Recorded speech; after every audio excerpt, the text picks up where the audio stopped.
you are able to actually have an impact publicly. The other examples, Martin Luther King with J. Edgar Hoover.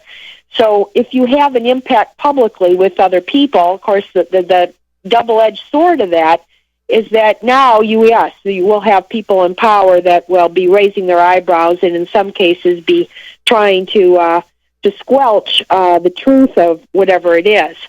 And, there's good journalists. There's not a lot, I would say there's a lot of great journalists left, but there are some good journalists left in the United States. And the people like Jane Mayer, who wrote a series and exposés about the torture situation, and to this day, a lot of this is still classified secret. The $40 million investigation that the Senate Intelligence Committee did, 6,000 pages, it took 2 years, is still hidden away in some vault somewhere. So if someone knows what's in that report and calls up Jane Mayer, knowing that Jane Mayer has been the main writer about this. Talk to Coleen Rowley right now. She's a retired FBI agent, former Minneapolis Division legal counsel who brought some of the pre-9/11 lapses to light. She also testified to the Senate Judiciary Committee about some of the endemic problems facing the FBI and the intelligence community. It was her memo, by the way, to FBI Director Robert Mueller, connection with the Joint Intelligence Committee's inquiry that led to a 2-year-long Department of Justice Inspector General investigation, and she was one of 3 whistleblowers chosen as Persons of the Year by Time magazine. And so you are somebody who has paid full and close attention, who does, I think, put yourself in some certain jeopardies. We were just talking to Ray McGovern just moments ago, and he pointed out that the CIA had put a joking kill order on Edward Snowden. But people are really pissed off, people who are actually involved in this. You have Senator Feinstein today on CNN itself saying that she thinks the NSA needs even more power, that they're a wonderful organization helping so many. I'm being sarcastic and snide and sardonic, of course, but I only can add texture and color to her statement as the NSA is building this 1.5 square mile facility to house nothing but raw American and international data. Everything from their power, including threats, including this kind of very deceptive bill that Feinstein has put out to make people think that they care. I saw Dianne Feinstein's interview on Face the Nation this Sunday, and she was calling Edward Snowden all kinds of the same things. No, he shouldn't get amnesty. He's betrayed the United States, etc. Well, I would say Dianne Feinstein has betrayed the United States. I'm just going to give you one little a key detail here as well. When I wrote my memo in May of 2002 about the FBI's pre-9/11 lapses that were being covered up, I delivered my memo after being debriefed by the staffers to Dianne Feinstein's office, because I had seen her name in the paper as being on the Intelligence Committee. And when I testified to the Senate Judiciary, she was one of the people there and asked I remember she asked me a question about profiling. She seemed fine. I didn't know her at all at the time. But all of these years now, she has completely gone to the dark side. And she thinks that massive monitoring of billions of people around the world, almost all of it non-relevant, including the Pope, including the head of the United Nations. Right, of course the Pope. Of course. Yeah. Like, who would have thought of that? But of course the Pope. Anybody with a wide reach needs to be even more closely monitored. And let me ask you a question, Coleen Rowley. You are a former retired FBI agent, former Minneapolis Division legal counsel, brought some of the pre-9/11 lapses to light, testified, brought forth problems with the FBI. You personally met with Edward Snowden just a couple of weeks ago. You're fully involved, have a really wonderful and articulate and keen focus on all this thing. What is the payoff for Senator Dianne Feinstein, who introduces this bill? that would punish you and me for even, it's like the former meat disparagement laws. If you insulted a potato or a piece of steak, you could be sued by the beef manufacturers, because really what you didn't want was mad cow disease, but they just won't let you insult the beef. She's trying to create the same prophylactic measure, the same shields on her enterprise of comfort. What's the payoff for her to do this to us and keep championing the cause of Big Brother? I think the people that now see themselves as this, club or the controllers of this have just simply been corrupted now. It's kind of like affected their ability to think clearly, in my opinion. And you can see this in many other organizations, otherwise good people. The priest pedophile scandal. I mean, these weren't bad people, but when they're in positions of power and over time, they start then hushing everything up. They see every bit of information coming out as damaging them personally. And I can't explain exactly what it all is with some of these people, because you would think that they would be able to tell the truth and own up to some mistakes. In fact, a former NSA director, Bobby Inman, actually gave that piece of advice. He said, if Snowden is putting this in for Snowden's disclosures, it's not Snowden personally, it's the journalists now, but if they're giving this information out, over time, why doesn't the NSA just go out now and level and tell everybody it's going to come out anyways? So that's what the former NSA director.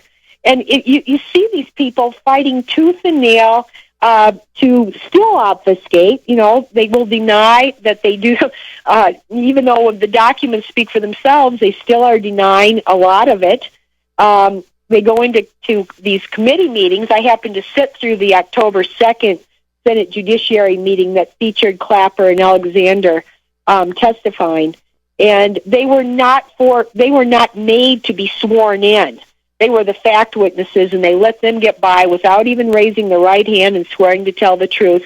Then the second part of that judiciary meetings were two law professors, and they had to raise their right hand as to swear to tell the truth about their legal opinions. It made no sense whatsoever. Well, but it does make sense, doesn't it? That's the thing, and I think you point this out in much of your bravery and hard work. It makes sense because none of this is an oops or a boo-boo. And that's the part that the public really needs to wrap their head around. It's not clodhopperism en masse, though that certainly may be part of it, but these are conspicuous, planned events, well orchestrated and well executed, unlike the stuff you exposed, which was clodhopperism, a lot of it. But these people really are focused. Feinstein clearly knows what she's doing, and I wonder if she's got financial skin in the game, stock in many of these enterprises, or receives cash and prizes in ways you and I can't even imagine. Why would anybody... I know her husband has connections to the defense industry. That's always been the case. I don't know if she's got direct connections to the surveillance. There's like 2,000 private contractors. Booz Allen is just one of thousands of these private contractors that are making hand over fist money. And I think there's a huge revolving door between people in government, mostly the executive branch, but actually also the legislative branch, especially in lobbying and staffers that go back and forth between these positions where they make a lot of money. Then they might take a stint in a think tank back and forth. You see that the think tanks are all along the same lines. They're putting out the fodder, these talking points, and then, a Feinstein can go in and claim that if we had just had massive NSA monitoring, we would have been able to prevent 9/11, when it's precisely the opposite, that there was a lot of information. And in fact, the officials claimed they had too much information, and that is why they were unable to read it, to share it, to act on it, and especially to share it with the public. By that peculiar logic, Coleen Rowley, former FBI special agent, by that peculiar logic, they're simultaneously building this 1.5 square mile data center, this massive, huge complex in Utah to store all the data. So since they say too much data means we can't sift through it and it becomes burdensome and impossible, therefore we're going to now build a superstructure to hold even more of the stuff so that we really can't do our job. Again, these are prevarications. These are false statements in some way. These defy the if P then Q basic Boolean logic string, and yet we're all supposed to believe it because we really don't have, sadly, as we talk about journalists, we don't have anybody at the news network level parsing this stuff out. They just say, and now a commercial. So this is hard. And it's Einstein's definition of insanity. If and of course some of this is because of controlling the message.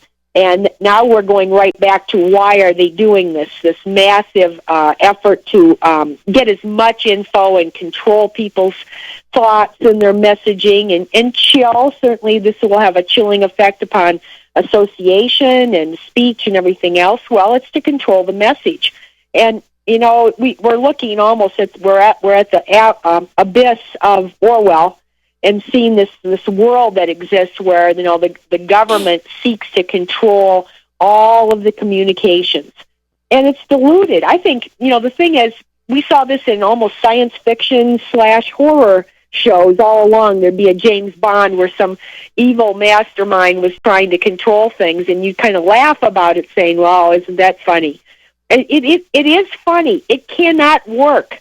It absolutely cannot work. These are Minority Report type movies where they claim they can predict who is the criminal or the terrorist. This is all I suppose people would like this to exist because they're scared. So they would like these government claims that if we just gather all this information, we can protect you. And pre-crime. Stop it before it happens. Yeah. It's an appeal to base fear, these emotions that are used then to control people. I've identified 5 main emotions: fear, hate, greed, false pride, and blind loyalty. And when you press those on most people in sequence, you own them. You can kind of control them.